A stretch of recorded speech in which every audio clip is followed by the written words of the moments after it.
Sebagai insinyur, saya bilang kita harus membangun di atas sebuah dasar.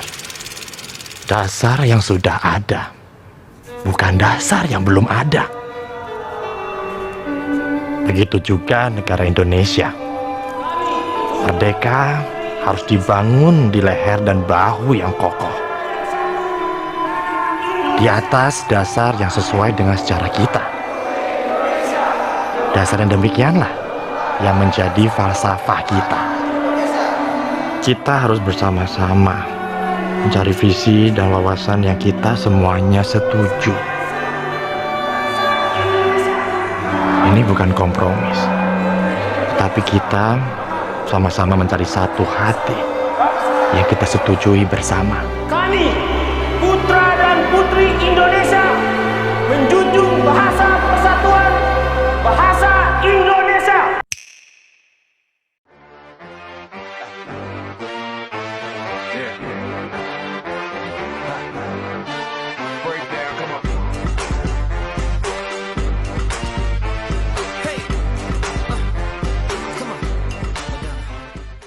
Halo guys. Halo. Balik lagi di podcast MD. Kenalin, saya Glenn dan hari ini kita kedatangan tamu spesial nih, Ibu Poppy Fernanda. Halo semuanya. Perkenalkan saya Poppy Fernanda. Saya guru di SMA Katolik Mater Dei mengampu pelajaran pendidikan Pancasila kelas 10, 11 dan 12. Wih, guru PKN loh guys. Nah, ngomong-ngomong soal guru nih, saya boleh tahu nggak Bu, kenapa Ibu itu tertarik menjadi seorang guru? Kenapa nggak ambil profesi yang lain kayak dokter atau karyawan swasta ya? Kayak di dunia digital ya. Iya betul banget itu Bu. Oke, terima kasih atas pertanyaannya. Kalau pertanyaan kenapa saya memilih profesi guru, itu dimulai dari saya asbun, asal bunyi. Oh, gimana Ya. tuh Bu asal bunyinya?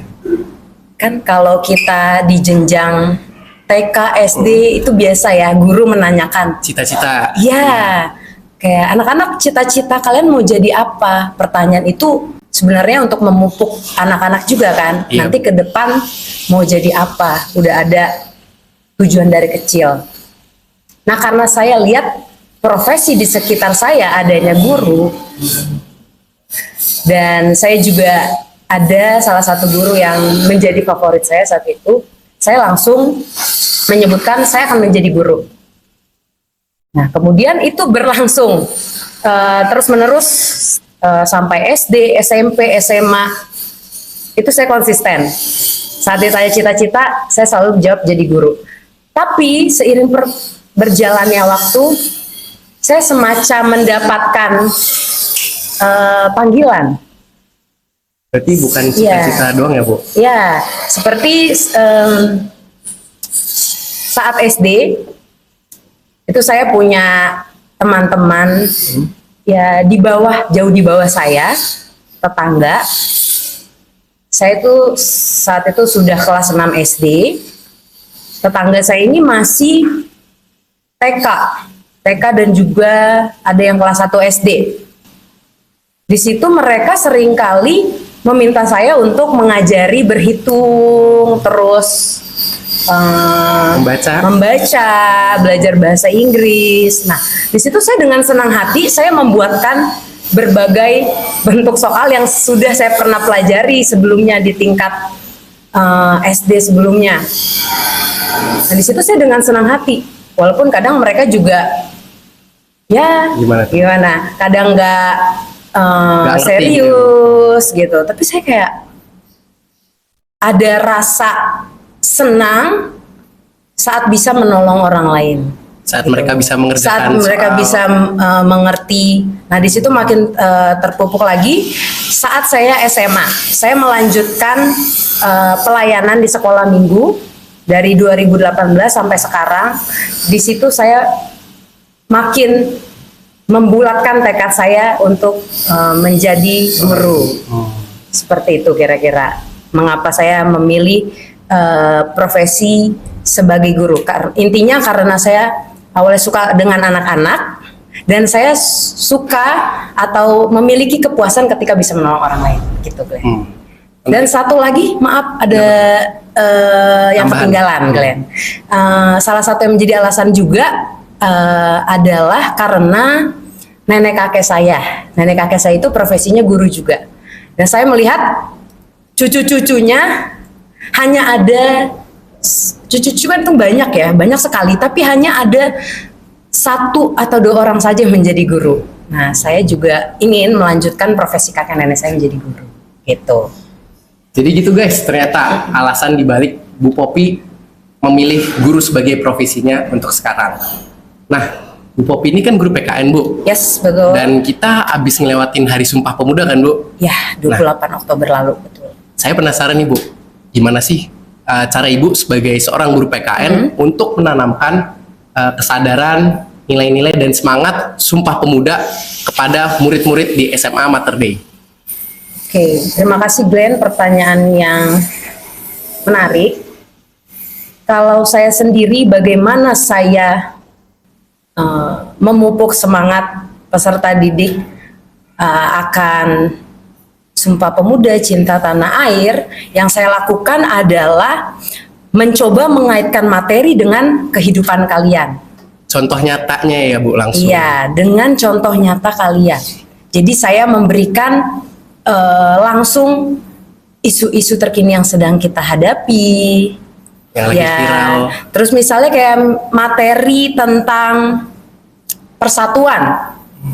Saya biasanya langsung mencoba praktek saja. Kalian berdiskusi gitu. Atau baru-baru saja saya juga meminta peserta didik langsung mewawancarai tokoh-tokoh masyarakat, supaya dari situ mereka juga bisa mendapatkan semangat, bisa mendapatkan pandangan baru dari orang lain yang lebih profesional atau yang lebih tua. Dan saya juga biasanya mengemas materi dengan Games. ya dengan games, ice breaking, dengan pemanfaatan digital. Seperti itu cara saya untuk anak-anak dapat lebih mudah memahami dan bisa menerapkan semangat Sumpah Pemuda atau semangat nasionalisme. Keren sih cara Bu Popi mengajar murid-murid Mater Dei itu menarik guys, nggak ketinggalan zaman. Pokoknya beliau ini memanfaatkan teknologi digital kayak AI, Ya betul. spin wheel gitu ya, yang ada di Google itu. Games-games edukatif. Bener. Jadi nggak cuman kita belajar buka buku baca itu ketinggalan zaman, bosan. Nah, menarik sih, menarik. Terus kalau Ibu jadi guru nih, Ya. apa sih tantangan yang Ibu hadapi dan gimana Ibu mengatasinya? Oke, tantangan yang saya hadapi sebagai guru ya. Dan saya ini juga kan guru yang muda ya, guru Gen Z gitu ya. Yang mana gap usianya tidak terlampau jauh dengan murid-murid saya. Tantangannya pasti yang pertama, terkadang anak terlampau terlampau dekat, terlampau mungkin Merasa dekat menganggap gitu, dekat sama saya, tapi Tanpa jadi batasan. ada beberapa yang jadinya kelewat batas. Tapi saya di situ harus bisa mengingatkan, harus bisa mengingatkan kembali bahwa dalam bersosialisasi, bergaul dengan siapapun harus menggunakan atau mengutamakan etika dan karakter. Tantangan selanjutnya adalah bagaimana saya harus mengemas setiap materi dengan menarik, dengan variasi Benar sih Bu. dan mudah dipahami oleh peserta didik, gitu sih Glenn. Keren sih guys. Jadi walaupun Bu Popi ini punya banyak tantangan ya, terutama dalam menjadi guru, tapi Bu Popi ini tuh bisa gitu loh menemukan Iya. solusi yang tepat dan pas untuk mengatasi masalah Lebih tersebut. ke belajar, learning by doing. Bener banget itu, Bu. Betul. Terus kalau menurut Ibu nih, eh, Ibu kan masih termasuk muda ya, sama kayak kita. Sama kayak kita. Iya, sama kayak saya maksudnya, kita semua. Iya, kita masih muda belia ya. Ibu ada ini nggak sih, kayak momen atau kejadian di mana Ibu tuh ngerasa penting banget semangat Sumpah Pemuda itu ada di dalam diri Ibu. Iya, momen Sumpah Pemuda itu ketika kita menyadari bahwa Sumpah Pemuda itu penting. penting Iya, betul banget. bagi kita. Iya, ada pastinya Glenn. Terutama saat kita berdinamika bersama Teman-teman. teman-teman orang lain, ya. Di situ kalau kita berdinamika berdiskusi dengan orang lain, itu kan tentunya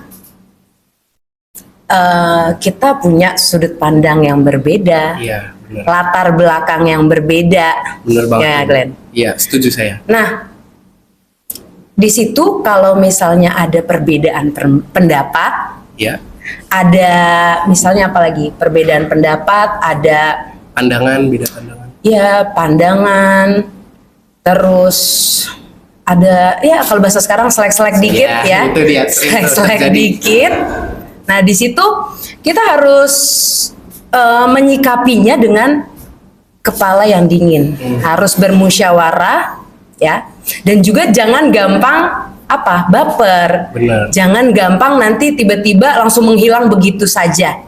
Di sini bagaimana kita bisa berdiskusi, mencari jalan keluar, sebagaimana para founding father ya, Iya. para pendiri bangsa kita saat itu, para pemuda saat itu yang berjuang untuk Sumpah Pemuda ini, sama-sama dari berbagai suku, berbagai daerah merendahkan hati dan juga mempunyai semangat untuk bersatu.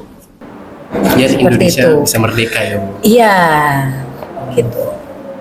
Dan pentingnya juga satu hal lagi, kan kalau ngomongin Sumpah Pemuda ada 3 ya Glenn. Iya, Bu. Iya, masih ingat? Maaf, Bu, udah lupa. Bertumpah darah, Oh. berbangsa, dan Dan juga berbahasa. bahasa.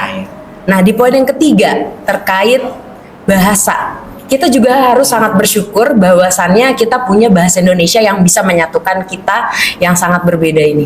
Jadi beragam suku. Iya. ya, gitu ya, Bu. Iya, karena bisa kita lihat dan bisa kita bayangkan gimana kalau kita menggunakan bahasa daerah masing-masing. Bener sih, Bu. Kita Iya. pasti susah mengerti. Susah mengerti, Susah berkomunikasi. dan kadang ada satu bahasa daerah yang artiannya Beda. berbeda di daerah yang lain. Bener itu, Bu. Jadi orang bisa salah tangkap. Ya, dan kita juga harus bersyukur mempunyai bahasa Indonesia. Maka gunakanlah juga bahasa Indonesia ini dengan baik. Iya. Ya, itu saya setuju banget sih, Bu. Apalagi saya cukup sedih ya, Bu, dengan kondisi anak muda sekarang Ya, yang prihatin seringkali ya. menggunakan kata-kata kasar yang Kata-kata seharusnya kasar. tidak digunakan dan Yes. nggak perlulah dipakai sebenarnya itu. Kalau bisa kita hilangkan lah habit atau kebiasaan buruk Ya, tersebut. mulai belajar ya, Bener pelan-pelan. banget, Bu. Nah, ini Bu, saya mau nanya soal pesan nih buat anak muda tentang semangat Sumpah Pemuda. Ada nggak dari Ibu pesan-pesan, terutama buat anak-anak dari SMA Mater Dei? Apa sih, Bu, pesan yang ingin Ibu sampaikan? Pesan, Iya, pesan untuk anak-anak muda, khususnya juga peserta didik SMA Katolik Mater Dei Pamulang. Pesan saya adalah kalian semua, kita semua adalah manusia-manusia hebat, dan kita semua diciptakan Tuhan punya kelebihan. Maka terus pupuk, terus pertajam lagi apa yang sudah dianugerahkan Tuhan, potensi yang atau talenta yang sudah Tuhan anugerahkan. Dan kita juga apa ya? Sekarang kan banyak ya, Glenn, Kenapa tuh, Bu? yang beredaran kata-kata atau apa ya, pendapat bahwa anak Gen Z Males gitu ya, Bu? males, anak Gen Z apalagi Nggak susah mau berjuang, susah diatur. ngeluh terus kerjaannya. Iya, banyak yang beredar seperti itu, pandangan-pandangan dari orang banyak. Yes, Nah, untuk itu kita harus menghapus. Kita mulai dari diri sendiri, ya. Mulai dari hal-hal sederhana, dari diri sendiri, mendisiplinkan diri sendiri aja dulu. Dengan bertanggung jawab atas apa yang menjadi tugas tanggung jawab yang Tuhan percayakan kepada kita dengan sungguh-sungguh. Dan juga tentunya pas jalan di depan sana pastinya tidak akan mudah, pasti ada gelombangnya, Belokan. ada pasang surutnya. Nah, di sini kita harus tetap berjuang dan tidak menyerah gitu. Dan yang paling terpenting adalah andalkan Tuhan juga. Bahwa Tuhan. Berusaha dan andalkan Tuhan. Udah, Bu, pesannya? Iya, seperti itu sih kan Itu pesan guys, saya. dengerin ya pesan dari Bu Popi. Guru loh ini. Highlight. Jangan cuma didengerin, tapi dilakukan. Bener nggak, Bu? Kita belajar ya, belajar sama-sama setiap harinya untuk menjadi pribadi yang lebih baik lagi, lebih upgrade ya, jangan downgrade. Itu bener banget sih, Bu. Jadi kita harus apa ya, meningkatkan diri kita, bukan hanya skill, Iya. tapi juga dari attitude, Iya. kebiasaan, Oh iya. etika sama tata krama. Boleh ada satu tambahan? Boleh, Bu, silakan. Tiba-tiba keingat. Apa tuh, Bu? Yang terakhir pesan saya adalah untuk kita para generasi muda, kita jangan mementingkan diri sendiri. Jangan mementingkan diri sendiri, tetapi mementingkan kepentingan orang lain juga. Itu salah satu kunci juga untuk kehidupan kita, baik di negara, berkeluarga, di keluarga ataupun di masyarakat. Jangan mementingkan hanya kepentingan diri sendiri, enaknya diri saya, kenyamanan diri saya, tapi coba berempati, coba melihat orang-orang di sekitar. Apa yang dibutuhkan, apa yang saya bisa bantu untuk keluarga saya, untuk sekolah saya, dan untuk negara saya. Jadi guys, pesan dari Bu Popi, intinya kita tuh nggak boleh egois ya. Ya, Kita nggak boleh mikirin diri kita sendiri, kita nggak boleh mikirin enak dan nyamannya diri kita sendiri. Tapi kita tuh harus memikirkan kepentingan orang lain. kepentingan orang lain, kenyamanan orang lain. Nggak boleh egois dah, intinya itu ya guys ya. Ya. Jangan lupa ditanamkan, dilakukan, dan dilakukan. Karena aplikasi yang paling penting ya, pengaplikasian, pengimplementasian yang Itu yang paling paling penting. penting. Soalnya nggak guna guys kalau kalian cuma dengerin, Teori, cuman ditanamin. kata-kata. Iya, harus dilakukan. Soalnya itu bukti nyata, contoh. Kalau kalian itu emang mendengarkan dan menanamkan. Itu dia guys. Oke, Bu Popi, Ya, kayaknya udah cukup lama nih kita berbincang-bincang. ya, Bu. iya, kayak udah panjang kali lebar kali ini. Iya, bener banget tuh, Bu. Oke guys, mungkin sekian aja dari podcast MD edisi kali ini, edisi Sumpah Pemuda. See you Di guys. episode selanjutnya ya. Dadah. Terima kasih. Terima kasih.